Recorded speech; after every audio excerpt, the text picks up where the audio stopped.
ఓం నమో భగవతే వాసుదేవాయ.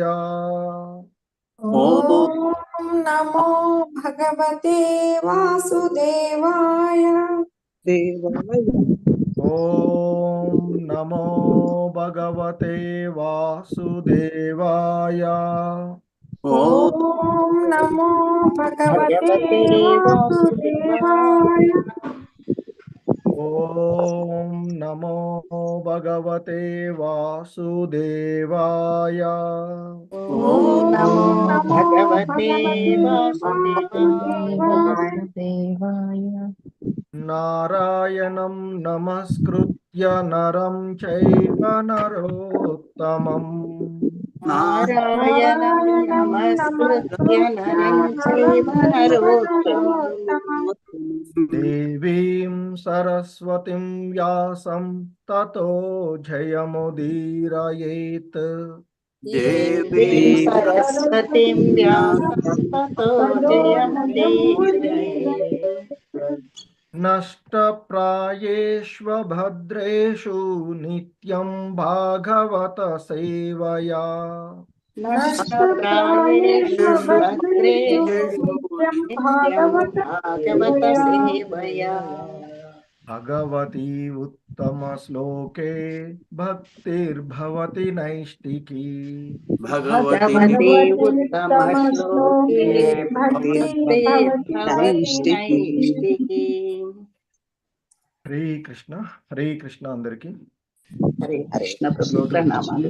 శ్రీమద్ భాగవతం క్లాస్ కి మీ అందరికీ కూడా ఇస్కాన్ శ్రీ శ్రీ రాధా గోవింద ఆలయము మంగళూరు కర్ణాటక తరపున స్వాగతం తెలియచేస్తున్నాము.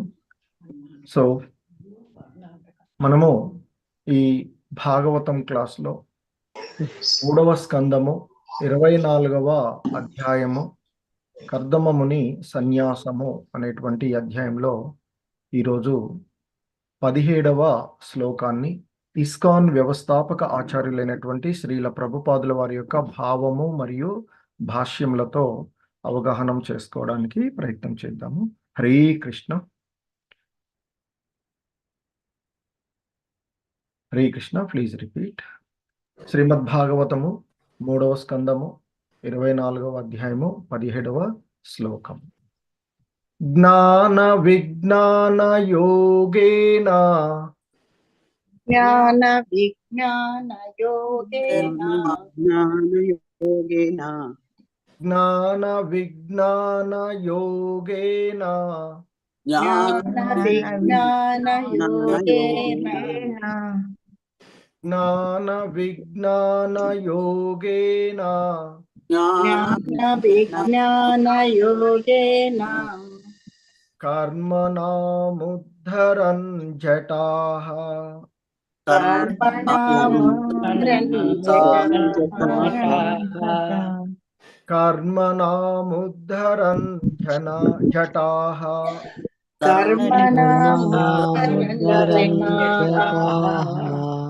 కర్మణాం ఉద్ధరన్ జటాః.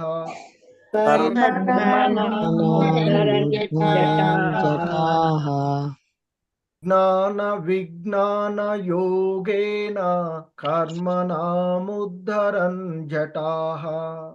జ్ఞాన విజ్ఞాన యోగేన కర్మణాముద్ధరన్ జటాః. హిరణ్యకేశ పద్మాక్షః. హిరణ్యకేశపద్మాక్షః. హిరణ్యకేశ పద్మాక్షః. హిరణ్యకేశ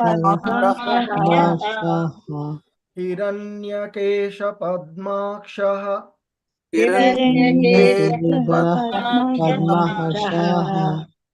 పద్మముద్రాపదాంబుజః. పద్మముద్రాపదాంబుజః.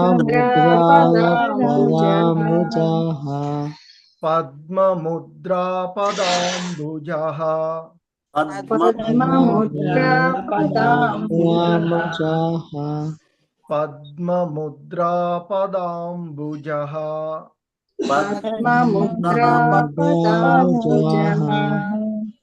హిరణ్యకేశ పద్మాక్షః పద్మముద్రా పదాంబుజః హిరణ్యకేశ పద్మాక్షః పద్మముద్రాపదాంబుజః జ్ఞాన విజ్ఞాన యోగేన కర్మణా ముద్ధరంజటాః జ్ఞాన జ్ఞాన విజ్ఞాన యోగేన కర్మణా జటాః హిరణ్యకేశ పద్మాక్షః పద్మముద్రాం పదాంబుజః హిరణ్యకేశ పద్మాక్షః పద్మముద్రా పదాంబుజః జ్ఞాన విజ్ఞాన యోగేన కర్మణా ముద్ధరంజటాః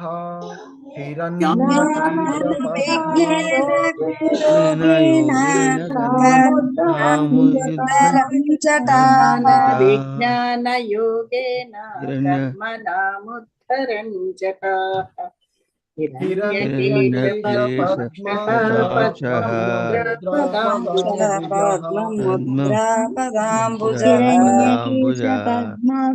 పద్మముద్రాపదాంబుజః. హరే కృష్ణ. మొత్తం శ్లోకం చెప్తాను ఒకసారి. జ్ఞాన విజ్ఞాన యోగేన కర్మణా ముద్ధరంజటాః హిరణ్యకేశ పద్మాక్ష పద్మముద్రా పదాంబుజః. జ్ఞాన విజ్ఞాన యోగేన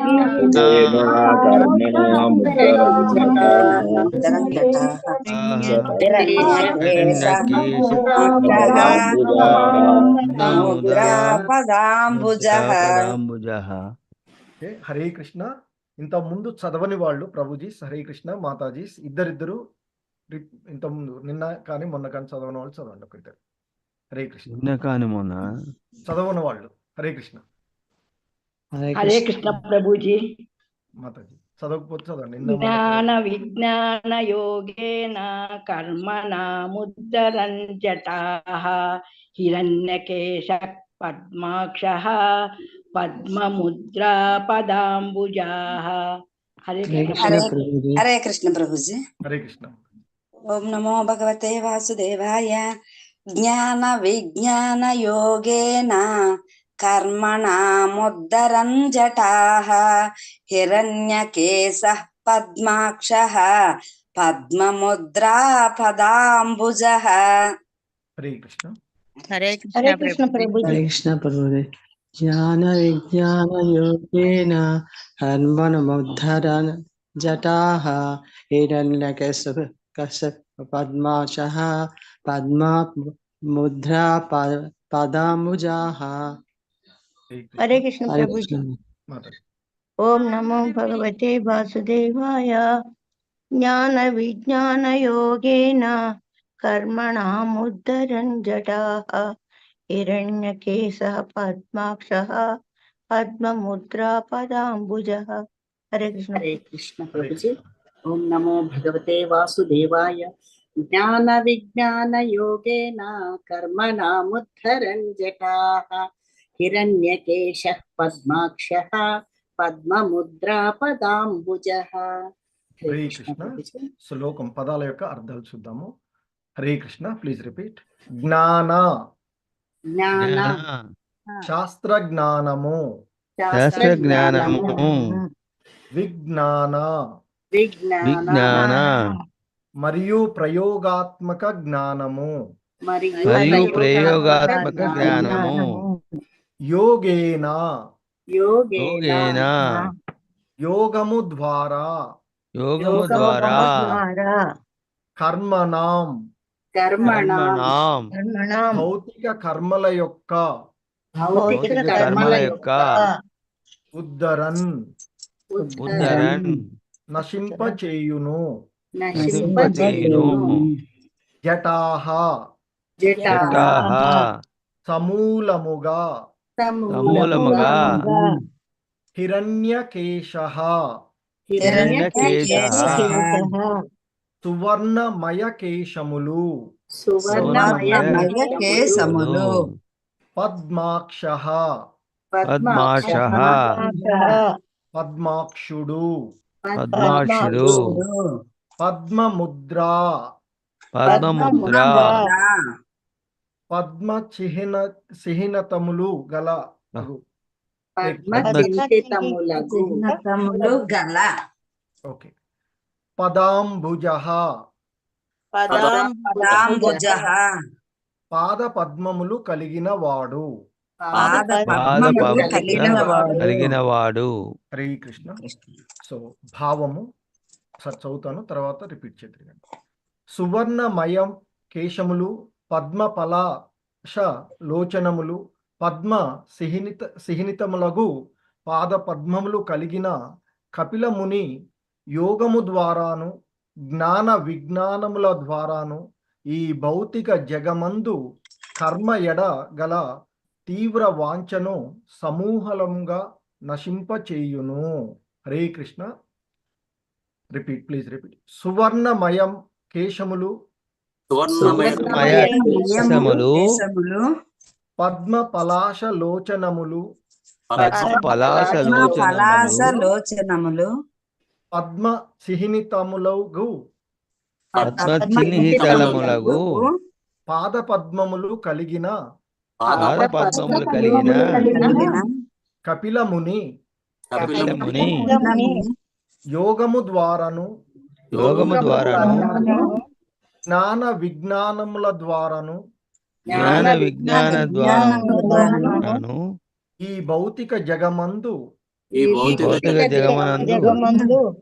కర్మ ఎడగల తీవ్ర వాంఛను సమూలముగా నశింపచేయును. హరే కృష్ణ. భాష్యము శ్రీల ప్రభుపాద. సో ఈ శ్లోకమునందు కపిలముని కర్మలు, దేహ లక్షణములు చక్కగా వర్ణితమైనవి. అతని కర్మలు ఇచ్చట భవిష్యత్తుగా పలుకబడినవి. అతడు సాంఖ్య తత్వమును ప్రతిపాదించగలడు.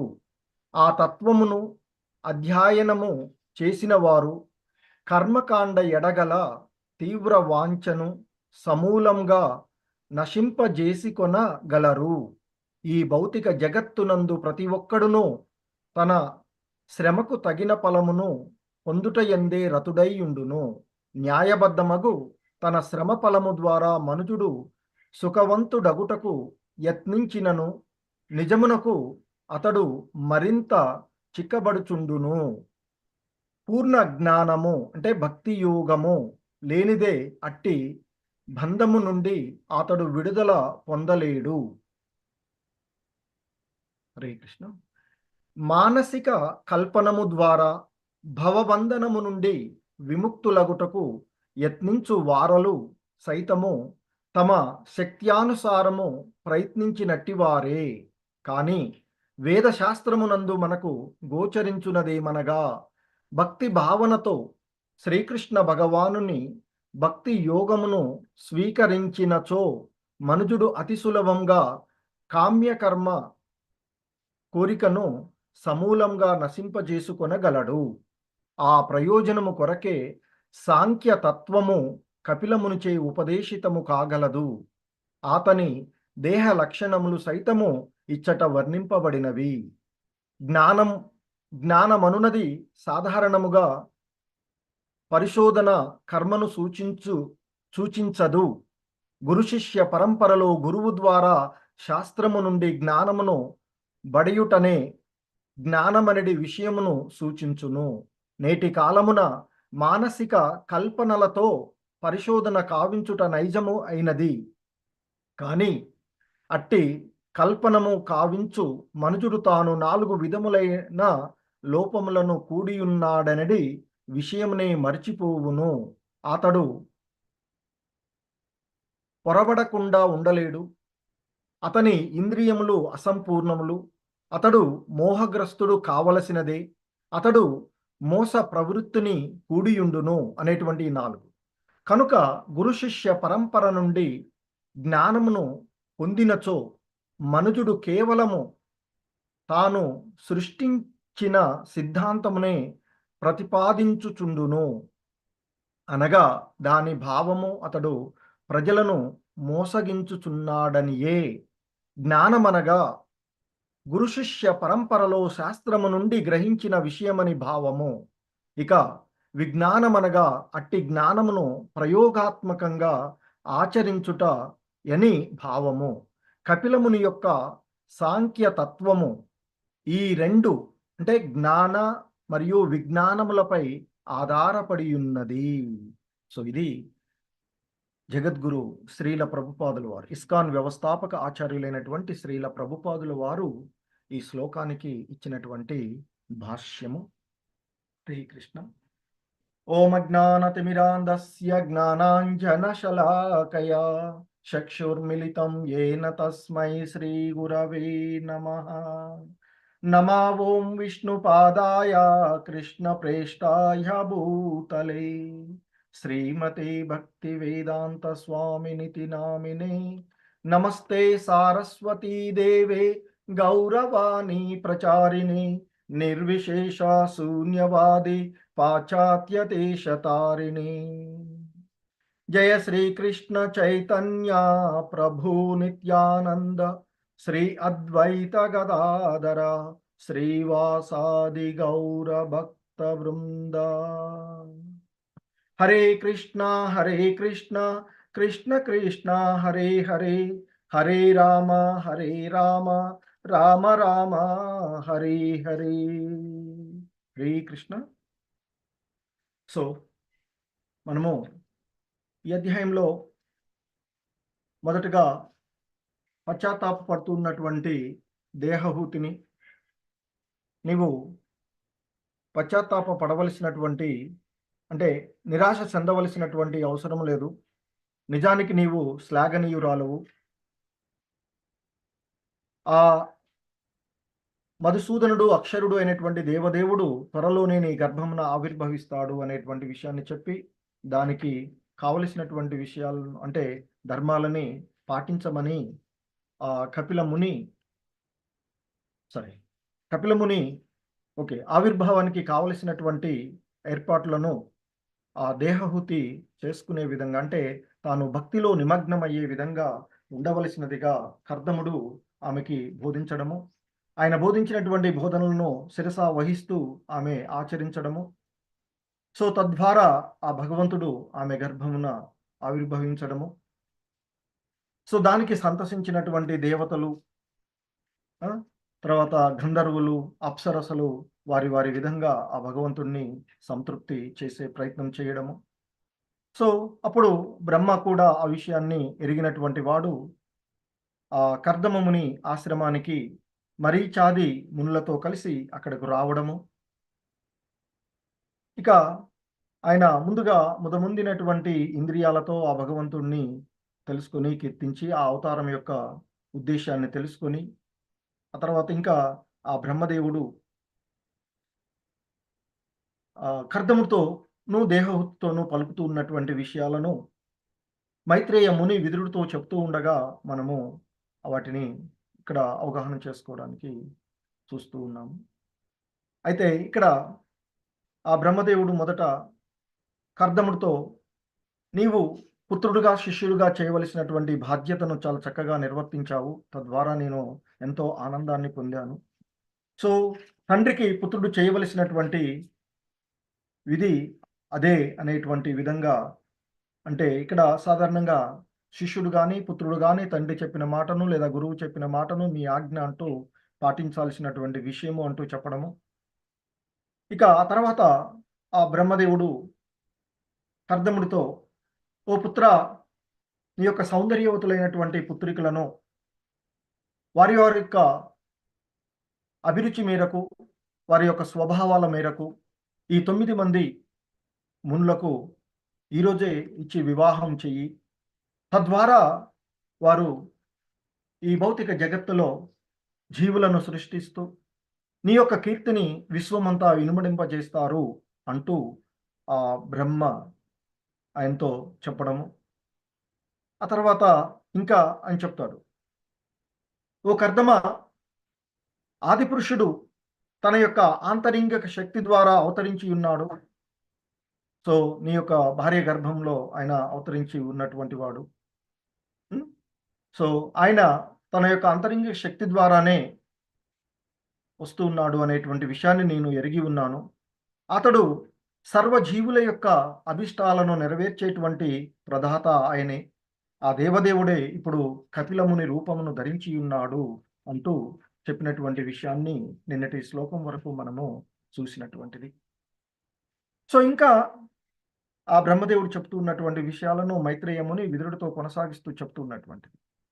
సో ఇంకా ఆయన చెప్తున్నాడు ఈరోజు ఈ శ్లోకంలో 17వ శ్లోకం 24వ అధ్యాయము 17వ శ్లోకంలో ఆయన ఈ విధంగా చెప్తున్నాడు, జ్ఞాన విజ్ఞాన యోగేన కర్మణాం ఉద్ధరన్ జటాః హిరణ్యకేశ పద్మాక్షః పద్మముద్రా పదాంబుజః. సో అంటే ఇక్కడ జ్ఞానము అంటే శాస్త్ర జ్ఞానము అని, అలాగే విజ్ఞానము అంటే ఆ జ్ఞానం ఏదైతే పొందినామో దానిని అనుభూతి పొందేటువంటిది, అంటే ప్రయోగాత్మకమైన జ్ఞానము అని చెప్తాం కదా. జ్ఞాన విజ్ఞాన యోగేన అంటే ఇక్కడ ఆయన చెప్తున్నటువంటి జ్ఞాన విజ్ఞానముల ద్వారా, అలాగే యోగేన యోగము ద్వారా. సో యోగము ద్వారా, జ్ఞాన విజ్ఞానముల ద్వారా అక్కడ చెప్తున్నటువంటి కర్మణాం ఉద్ధరన్ జటాః అంటున్నాడు. అంటే ఇక్కడ ఆ భౌతిక కర్మల యొక్క, కర్మనాం అంటే భౌతిక కర్మల యొక్క, ఉద్ధరన్ ఆ భౌతికమైనటువంటి కర్మలను నశింపచేసేటువంటి వాడు. అంటే జటాహ అంటే సమూలంగా, మళ్ళీ ఎటువంటి ఇది లేకుండా నశింపచేసేటువంటి వాడు, సమూలంగా నిర్మూలించేటువంటి వాడు. మరి ఎవరు? హిరణ్యకేశః సువర్ణ కేశములు కలిగినటువంటి వాడు. పద్మాక్షజః అంటే పద్మాక్షజుడు, పద్మం వంటి కన్నులు కలిగినటువంటి. పద్మముద్రాః పద్మ సహినతములు కలిగినటువంటి వాడు. పదాంబుజః అంటే అటువంటి ఆ పద్మముల వంటి పాదములను కలిగినటువంటి వాడు. ఎవరు? ఆ భగవానుడు. ఆయన యొక్క ఆంతరంగిక శక్తి ద్వారా కపిలమునిగా అవతారం తీసుకుంటూ ఉన్నాడు అంటూ ఆయన చెప్తున్నటువంటి విషయం. ఈ శ్లోకానికి శ్రీల ప్రభుపాదుల వారు భాష్యం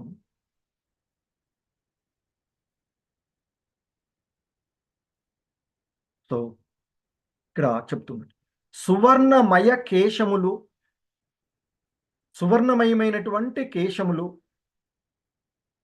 పద్మ పలాశలోచనములు, పద్మ సహినతములగు పాదపద్మములను కలిగిన వాడు. ఎవరు? కపిలముని, ఆ కపిలుడు. అంటే నీ పుత్రుడుగా అవతారం తీసుకుంటున్నటువంటి ఆ భగవంతుడు తన అంతరింగిక శక్తి ద్వారా అవతరిస్తూ ఉన్నటువంటి ఆ మధుసూదనుడు, అక్షరుడు, పూర్ణ పురుషోత్తముడు, ఆ పరమేశ్వరుడు అయినటువంటి సర్వజీవుల అభిష్టాలను నెరవేర్చగలిగేటువంటి వాడు అయినటువంటి ఆ ప్రభువు, ఆ దేవదేవుడు యోగము ద్వారా, అంటే కపిలముని రూపమున యోగము ద్వారాను, యోగము అంటే ఆ భగవంతునికి సంధానం చేసేటువంటి విధానం, యోగము ద్వారాను, జ్ఞాన విజ్ఞానముల ద్వారా. అంటే ఇక్కడ జ్ఞానము అనేటువంటిది సాధారణంగా మనము ఏదైనా ఒక విషయాన్ని పుస్తకాల ద్వారా, గ్రంథాల ద్వారా తెలుసుకున్నట్లయితే అది జ్ఞానము అనబడుతుంది, లేదా గురువు ద్వారా విన్నట్లయితే అది జ్ఞానము అనబడుతుంది. అంటే ఉదాహరణకి మనం తేనె అనుకుంటే తేనె ఎలా ఉంటుంది? తీయగా ఉంటుంది అని చెప్తూ ఉంటాం. చక్కెర తీయగా ఉంటుంది అని చెప్తాం. లేదా కొన్ని జ్యూస్ పుల్లగా ఉన్నవి, కొన్ని తీయగా ఉన్నవి అనేటువంటిది మనము సాధారణంగా వాటి రుచి చూడకపోయినా కూడా చెప్పవచ్చు. ఎందుకంటే పుస్తకాలలోనూ లేదా మనకు ఉన్నటువంటి పూర్వులు అంటే తల్లిదండ్రులు చెప్పినటువంటి కొన్ని విషయాలు, గురువుల ద్వారా తెలుసుకున్నటువంటి విషయాల ద్వారా ఆ అవగాహన ఉంటుంది. అది జ్ఞానము అనబడుతుంది. మరి ఆ పొందినటువంటి జ్ఞానాన్ని అంటే గురువుల ద్వారా, తల్లిదండ్రుల ద్వారా లేదా ఇంకా మన చుట్టూ ఉన్నటువంటి భక్తుల ద్వారా విన్నటువంటి విషయాలను మనము అనుభూతమొందుకున్నట్లయితే అంటే తేనె తియ్యగా ఉంది. ఒక బాటిల్‌లో ఉంది, తియ్యగా ఉంది అని తెలుసు. తేనె అక్కడ ఉన్నది, తియ్యగా ఉంది అని తెలుసు. మరి ఆ తేనె యొక్క తియ్యదనాన్ని ఎప్పుడు మనం అనుభూతపరుచుకోగలుగుతామంటే దాన్ని బాటిల్ ఓపెన్ చేసి దాన్ని మనము రుచి నాలుక పైన పెట్టుకొని రుచిని చూడగలిగిన. సో అలాగే శాస్త్రాల ద్వారా, గురువుల ద్వారా విన్నటువంటి విషయాలను మనం అనుభూతమునర్చుకోవడానికి ప్రయత్నించినట్లయితే, అనుభూతమునర్చుకున్నట్లయితే సైన్స్ అంటాం. అందుకే విజ్ఞాన శాస్త్రాలు అని చెప్తాం. కెమిస్ట్రీ గాని, ఫిజిక్స్, జువాలజీ, బోటనీలో ఉంది అని చదువుతాం. థియరిటికల్‌గా చదువుతాం. ఆ చదివినటువంటి విషయాలను ప్రయోగశాలకు వెళ్ళి వాటిని చేస్తూ ఉంటాం. జువాలజీలో అయితే ఇది ఇక్కడుంది, ఇది ఇక్కడుంది అంటే దాన్ని డిసెక్షన్ చేసి చూస్తూ ఉంటాం. ఫిజిక్స్‌లో అయితే ఎక్స్‌పెరిమెంట్ చేసి చూస్తాం. కెమిస్ట్రీలో కూడా చేసి పలాంది కలిపితే వస్తుంది అనేటువంటి విషయాన్ని జ్ఞానం వస్తుంది మనకి. పలాంది ఈ విధంగా తయారు చేయవచ్చు. పలాని రసాయన పదార్థాన్ని ఈ విధంగా తయారు చేయవచ్చు. సో దాన్ని మనం తయారు చేసుకుంటాం. సో దానికి ఏమవసరం? జ్ఞానం అవసరం. ఆ జ్ఞానం ఎక్కడి నుంచి వస్తుంది? మన గురువులు, ఆచార్య అంటే గురువు అంటే ఇక్కడ మనకి ఏదైనా ఒక విషయాన్ని ఎవరి ద్వారా నేర్చుకున్నది తల్లిదండ్రులు కావచ్చు, మనకున్న పెద్దవాళ్ళు కావచ్చు, లేదా మనకంటే చిన్నవాళ్ళైనా కావచ్చు, మన పక్కన ఉన్న వాళ్ళు ఏదైనా. సో ఒక విషయాన్ని మనం ఎవరి దగ్గర నుంచి నేర్చుకున్నా అది వారు మనకి గురువు అనేటువంటి విషయం అవుతుంది. సో తెలుసుకున్నటువంటి విషయాలను అనుభూతమునర్చుకోవడం ద్వారా అంటే వాటిని అనుభవపూర్వకంగా అందుకే భగవంతుడు కూడా అర్జునుడితో చెప్తాడు, ఓ అర్జున, నీకు నేను జ్ఞాన విజ్ఞాన సహితమైనటువంటి ఈ దివ్య జ్ఞానాన్ని నేను తెలియచేస్తాను. దీనిని తెలుసుకున్న తర్వాత ఈ భౌతిక ప్రపంచంలో ఇంకేది నీకు మిగిలి ఉండదు నీవు తెలుసుకోవడానికి. అంటే అంత పరిపూర్ణమైనటువంటి జ్ఞానము, ఈ ఆధ్యాత్మిక జ్ఞానము, దివ్య జ్ఞానము ఆ భగవంతుడు ఇచ్చేటువంటి జ్ఞానం. సో మరి ఇక్కడ కూడా మరి ఆ భగవంతుడి యొక్క అవతారమైనటువంటి కపిల ముని ఈ జీవులను ఉద్ధరించడానికి ఇవ్వబడేటువంటి జ్ఞానాన్ని గురించి చెప్తూ ఉన్నారు. సో అదే కపిల ముని యోగము ద్వారాను, జ్ఞాన విజ్ఞానముల ద్వారాను భౌతిక జగమునందు కర్మ ఎడగల తీవ్రమైన వాంఛను ఈ భౌతిక ప్రపంచంలో ఆ భగవంతుని యొక్క అపరశక్తి ఆధీనంలో ఉన్నటువంటి ఈ భౌతిక ప్రపంచంలో మనకి కర్మ ఎడ ఉండేటువంటి తీవ్రమైనటువంటి వాంఛను కూడా సమూలంగా నశింపచేసేటువంటి జ్ఞానాన్ని బోధించేటువంటి వాడు ఆ కపిల ముని అని ఇక్కడ బ్రహ్మ భవిష్యత్తు చెప్తూ ఉన్నాడు. ఎందుకంటే ఆయన కూడా ఎరిగినటువంటి వాడు, ఆ భగవంతుని తత్వాన్ని తెలిసినటువంటి వాడు కనుక. సో ఇది ఇక్కడ చెప్తూ. సో దీనికి శ్రీల ప్రభుపాదుల వారు మనకి చాలా చక్కటి భాష్యాన్ని అందించినటువంటి విషయం. సో ఇక్కడ ఆయన శ్రీల ప్రభుపాదుల వారు చెప్తున్నారు, జగద్గురు శ్రీల ప్రభుపాద్ కి జై. ఈ శ్లోకమునందు కపిల ముని కర్మలు అంటే కపిల ముని యొక్క కర్మలు, ఆయన చేయబడేటువంటి కర్మలు, ఆయన యొక్క దేహ లక్షణాలు చాలా చక్కగా వర్ణించబడినవి అంటూ చెప్తున్నారు. ఆ కపిల ముని యొక్క కర్మలు భవిష్యత్తుగా పలుకబడినవి. ఆయన చేయబోయేటువంటిది భవిష్యత్తు అనేటువంటి విషయాన్ని అంటే ఇక్కడ ఇంకా కపిల ముని అంటే ఇక్కడ ఆ దేహహూతి గర్భంలో ఆవిర్భవించి ఉన్నటువంటి సందర్భం. సో కాబట్టి ఆయన వచ్చిన తర్వాత చేసేటువంటి విషయాలను గురించి భవిష్యత్తు చెప్పబడినటువంటి విషయం. సో అలాగే ఇంకా చెప్తున్నారు, ఆయన అంటే భవిష్యత్తులో సాంఖ్యతత్వమును అంటే విశ్లేషణాత్మకమైనటువంటి అధ్యయనాన్ని ఆయన ప్రతిపాదించగలడు అని, ఆ తత్వము అధ్యయనము చేసిన వారు కర్మకాండ ఎడగల తీవ్ర వాంఛను సమూలంగా నశింపచేసుకొనగలరు. అంటే ఆ విషయాన్ని పొందడం ద్వారా, ఆ భక్తి యోగాన్ని అనుసరించడం ద్వారా ఈ పరమాత్మల మధ్య అంటే ఏంటి, వాటి మధ్య ఉండేటువంటి సంబంధాన్ని తెలుసుకోగలుగుతారు. సో తద్వారా ఈ కర్మ బంధనాల నుండి, ఈ కర్మలలో నిమగ్నమయ్యేటువంటి తీవ్రమైనటువంటి వాంఛ ఏదైతే ఉందో దాని నుండి బయటపడగలరు అని చెప్తున్నారు.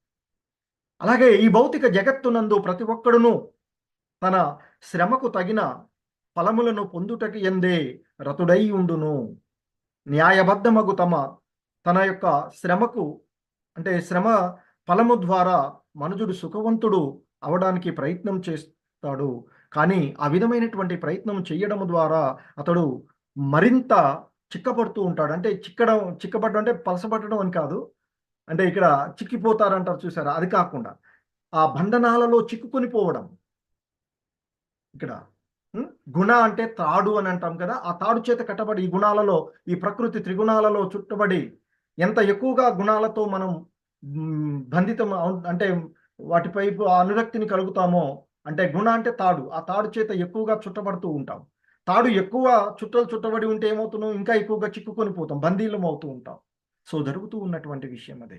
సో న్యాయబద్ధంగా నేను చేశాను ఇది, నాకు దానికి ఫలితం రావాలి అనేటువంటి భావనతో ఆ మానవుడు సుఖవంతుడు కావడానికి ప్రయత్నిస్తూ ఉంటాడు. తద్వారా అతడు ఇంకా ఇంకా బంధనాలలో చిక్కుకొని పోతూ ఉన్నాడు అనేటువంటి విషయాన్ని చెప్తూ ఉన్నారు. కానీ పూర్ణం జ్ఞానము అంటే భక్తి యోగం, భక్తి లేకుండా అతడు, భక్తి అంటే ఏంటి మరి, అకర్మల్గా, అంటే తాను ఎప్పుడు కూడా ఫలాలను ఆపేక్షించకూడదు, దాన్ని ఫలాల గురించి ఆలోచించకుండా చేయాలి, కర్తవ్యంగా చేయాలి. భగవద్గీతలో మనకి ప్రతి దగ్గర కూడా చెప్తారు, ఇది నా కర్తవ్యం, ఫలాపేక్ష రహితంగా కర్మలు చేయమంటారు. సో మరి ఇక్కడ మనము మన కర్మ ఫలాలను ఆశిస్తూ, అందుకనే 2వ అధ్యాయంలో చెప్తారు, కర్మణ్యే వాధికారస్తే అంటూ చెప్పబడినటువంటి శ్లోకంలో, నీ కర్మలను నీవు ఆచరించడంలోనే నీకు అధికారం కలదు, కానీ ఆ కర్మ ఫలాలపైన కాదు. అలా అని చెప్పేసి కర్మఫలాలపైన నాకు లేదు కదా అని చెప్పేసి కర్మలను ఆచరించడం కూడా మానకు అంటూ చెప్తారు. సో మరి కర్మ ఫలాలను ఆచరిస్తూ ఉన్నట్లయితే ఏ విధంగా బంధనాలలో చిక్కుకొని పోతామో అనేటువంటి విషయాన్ని శ్రీల ప్రభుపాదుల వారు వారి శిష్యులకు చెప్పేటప్పుడు ఒక ఉదాహరణ చెప్పేవారట, గురువుల ద్వారా విన్నటువంటి అంశం. ఒక బ్రాహ్మణుడు, అంటే సాధారణంగా జ్ఞానాన్ని పొందడానికి ప్రయత్నించేటువంటి వారుగా అనుకోవచ్చు, బ్రహ్మచారిగా ఉన్నటువంటి ఒక బ్రాహ్మణుడు తాను ముక్తి పొందదలుచుకొని, నేను ముక్తి పొందాలి, భగవంతుడిని పొందాలి, అంటే తాను చేసేటువంటి కర్మకు ఫలాన్ని పొందాలి అనే భావనతో, నేను భగవంతుని యొక్క భక్తుడిని, ఆధ్యాత్మిక గ్రంథాలను చదవాలి, భగవంతునికి సేవ చేయాలనేటువంటి భావన కాకుండా, నేను ఈ భవబంధనాల నుండి ముక్తి పొందాలి, దానికి మార్గంగా భగవద్గీతను నేను చదవాలి అంటే ఏం చేశాడు, ఫలాన్ని ఆశిస్తూ భగవద్గీతను చదవడం మొదలు పెడతాడు. సో చిన్న ఇల్లు, ఒక ఆశ్రమంలో అనుకోవచ్చు, చదువుతూ ఉంటుంటాడు. కొన్ని రోజులకి అక్కడ ఎలుకలు తయారైతాయి. ఆ భగవద్గీత అక్కడ పెట్టేసి తను చేస్తుంటే, ఆ భగవద్గీతను కొరకడానికి ప్రయత్నం చేస్తూ ఉంటే, అప్పుడు బయటకు వెళ్ళి, నేను భగవద్గీత చదవాలి అని ప్రయత్నం చేస్తూ ఉన్నాను, కానీ నాకు నా ఇంట్లోకి ఎలకలు వచ్చి నన్ను ఇబ్బంది పెడుతున్నాయి అంటే, పక్కవాడు చెప్తాడట, ఏముంది సింపుల్, ఒక పిల్లిని చదువుకో అంటాడు. సరే అని మంచి ఉపాయం చెప్పాడు, పిల్లిని తీసుకొచ్చుకొని చదువుకుంటాడట. పిల్లిని చదువుకుంటే ఫస్ట్ ఓకే, ఎలకలు ఉన్నాయి, ఎలకలన్నీ తినేసింది, దాని ఆహం తీరింది కాబట్టి బాగానే ఉంది. కొద్ది రోజుల తర్వాత ఎలకలన్నీ పోయినాయి, ఆకలి అవుతుంది, ఇక అది మ్యావ్ మ్యావ్ మ్యావ్ అనుకుంటూ ఇక అరుస్తూ ఉంటుంది. ఎటు పోతుగా ఎక్కడి నుంచి తీసుకొచ్చి తన దగ్గర పెట్టుకున్నాడు, అది అరుస్తుంది. సో మళ్ళీ బయటికి వెళ్తాడు, ఓకే ఎలకల బాధ పోయింది, కానీ ఇప్పుడు పిల్లి బాగా ఇబ్బంది పెడుతుంది, మ్యావ్ మ్యావ్ మ్యావ్ అనుకుంటూ నన్ను చదువుకోనికుండా చేస్తుంది, దానికి ఆకలి అవుతున్నట్టుందంటే, ఏముంది పాలు దానికి పోస్తే అది దాని పని చేసుకుంటుంది, నీ పని నువ్వు చేసుకోవచ్చు. సో పాలు కావాలి కదా, ఒక ఆవును కొంటాడు, ఆవు ద్వారా పాలు, ఆవును మరి పాలు ఇవ్వాలంటే దానికి ఏం చేయాలి, మేత వేయాలి, ఇవన్నీ చేయాలి, మరి ఏం చదువుకోవాలి కదా. సో దానికోసం ఆవుకు మేత వేయడం, వీటి కోసం భార్యను చేసుకుంటాడు.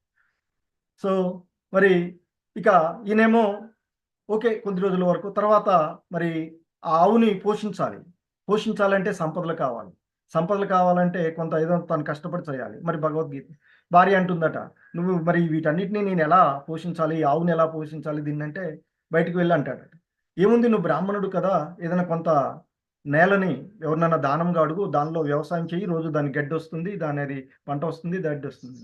సరే అని మంచి ఉపాయం అని చెప్పి క్షేత్రం తీసుకొని దానిలో వ్యవసాయం చేస్తూ ఉంటుంటారు.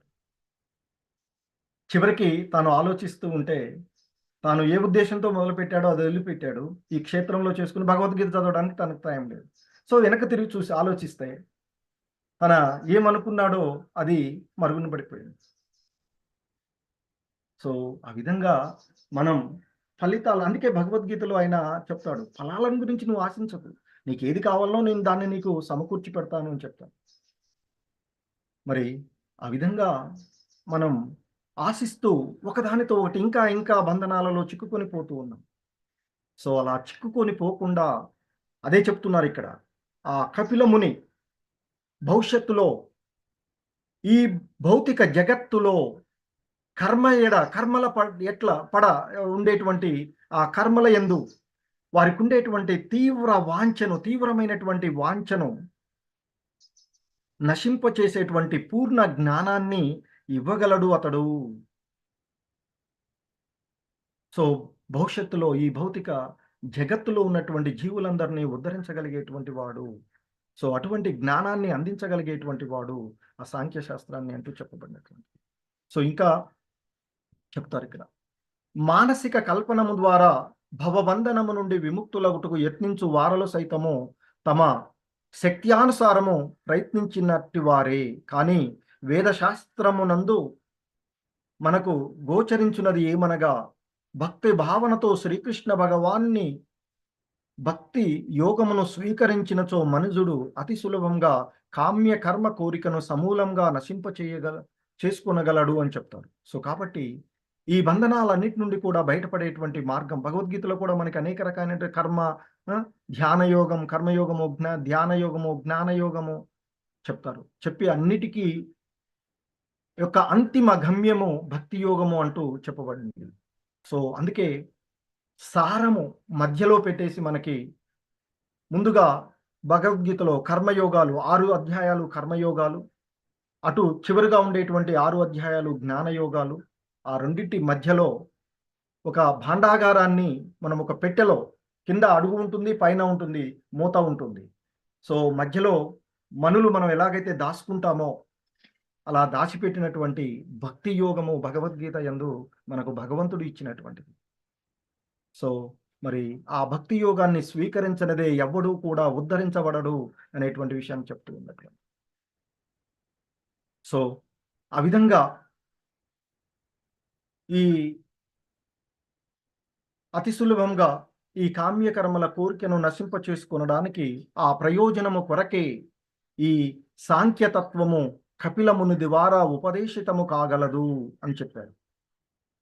అతని దేహ లక్షణాలు కూడా ఇక్కడ చెప్పబడినటువంటివి, అవి కూడా ఆ భక్తి యోగంలో పరిపూర్ణతను సాధించడానికి ఉండేటువంటి విషయాలుగా చెప్తూ ఉన్నారు. సో కాబట్టి జ్ఞానము అనేది సాధారణంగా పరిశోధన కర్మను సూచిస్తుంది, అంతే కదా. తెలుసుకున్నటువంటి విషయాన్ని మళ్ళీ పరిశోధించవలసినటువంటిది, అదే విజ్ఞానం. సో కాబట్టి ఏ విషయాలైతే మనం తెలుసుకున్నామో తెలుసుకున్నటువంటి విషయాలను అనుభూతమనర్చుకోవాలి. మరి ఆ విధంగా ఆ జ్ఞానం అన్నది సాధారణమగు పరిశోధన కర్మను సూచించదు అని చెప్తున్నారు. జ్ఞానము సాధారణమైనటువంటి కర్మలలో నిమగ్నం అవ్వడానికి కాదు అంటూ చెప్తూ ఉన్నారు.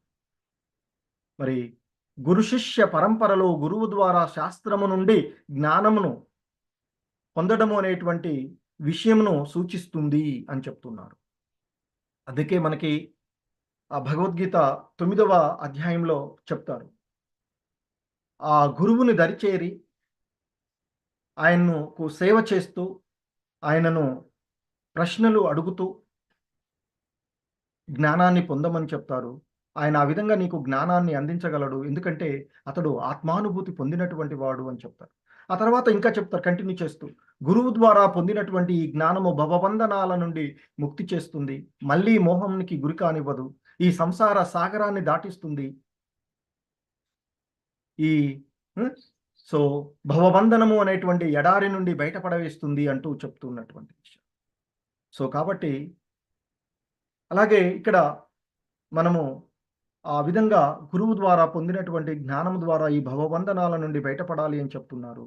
అలాగే ఇక్కడ ఈ మానవుడు ఈ నవీన కాలంలో తన యొక్క ఆ మానసిక కల్పనలతో పరిశోధన చేస్తూ చేసేటువంటి విషయాలలో తానే చేయగలను అనేటువంటి భావనతో వాళ్ళు చేస్తూ ఉన్నటువంటి విషయాల్లో అసలు కొన్ని 4 విషయాలను మర్చిపోతూ ఉన్నారు అని చెప్తున్నారు. ఎందుకంటే ఈ మానవ జన్మ పొరబడకుండా ఉండలేదు. పొరపాట్లు చేయడం అనేది మానవ సహజం అని అంటూ ఉంటాం కదా, సామెతలు వస్తూ ఉంటాయి. సో అలాగే మన యొక్క ఇంద్రియాలు ఏవి సంపూర్ణమైనవి కావు. మనం కొంత చూడగలుగుతాం. ఎంతటి గెలియోమీటర్ లేదా ఏ స్కోప్, మైక్రోస్కోప్ ఏది ఉపయోగించినా కొంత పరిధి వరకే మనం చూడగలిగేటువంటి. సో అలాగే మన ఇంద్రియాలు అసంపూర్ణమైనవి అని, అలాగే మనము మోహానికి గురి అవుతాము.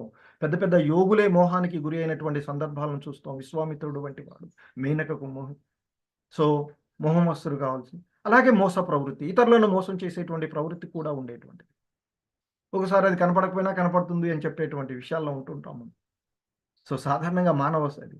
కాబట్టి గురు శిష్య పరంపర నుండి పొందినటువంటి జ్ఞానము ఈ విషయాల నుండి బయటపడవేస్తుంది అని చెప్తారు. కాబట్టి జ్ఞానం అనగా గురు శిష్య పరంపరలో శాస్త్రము నుండి గ్రహించిన విషయము అనే భావము అంటూ చెప్తూ ఉన్నారు. ఇక విజ్ఞానము అనగా అట్టి జ్ఞానమును ప్రయోగాత్మకంగా ఆచరించుట అని భావము. మనం ఇవి విన్నాం. ఏది ఎర్లీ మార్నింగ్ 4 గంటలకు లేవాలి, లేచి శుభ్రంగా తయారయ్యి 4:30కి మంగళహారతులు అటెండ్ అవ్వాలి. కనీసం 5 గంటల వరకైనా కొన్ని ఆలయాల్లో ఉండేటం. అది విన్నటువంటిది, అది జ్ఞానం. దాన్ని ఆచరిస్తే అది విజ్ఞానం అవుతుంది. లేచి స్నానం చేసి తయారు చేసి ప్రభువుకి ఆ 4:30కి మంగళహారతిలో పాల్గొనడం. సో ఆ విధంగా అనుభూతం వచ్చేటువంటి విషయాలు. సో ఆ ప్రయోగాత్మకంగా ఆచరించుట అని భావం అని చెప్తున్నారు. కపిల ముని యొక్క సాంఖ్య తత్వము కూడా, ఆయన బోధించబోయేటువంటి ఆ తత్వం కూడా ఈ రెండు అంటే జ్ఞాన విజ్ఞానాలపైన ఆధారపడి ఉన్నటువంటి అంశమే అంటూ చెప్పబడినటువంటిది. హరే కృష్ణ. అందరికీ ధన్యవాదాలు.